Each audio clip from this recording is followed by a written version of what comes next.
If you're struggling with getting pregnant, you could consider methylfolate, methylcobalamin, P5P, or the active form of B6.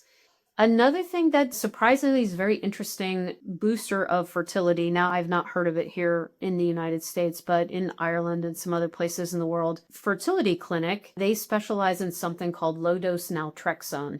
And basically what it just does is it's a very small dose of naltrexone, which is an approved drug. It's actually for alcohol cessation, interestingly enough. But you give it at such a tiny dose, what it does is it blocks up your receptors for endorphins.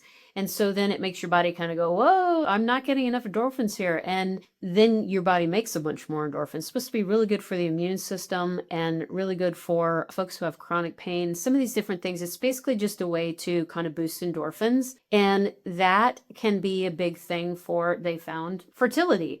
So it's a very benign way to try to kind of put things on track. So when I listened to one of the folks at the fertility clinic talk about how he was helping treat women, he was finding that a huge percentage of the people that were having problems just by putting them on the right nutrients and getting them on this low-dose naltrexone was enough to really bring them into balance where they could actually get pregnant. So that's an interesting thing to look into. You could go to ldnresearchtrust.org.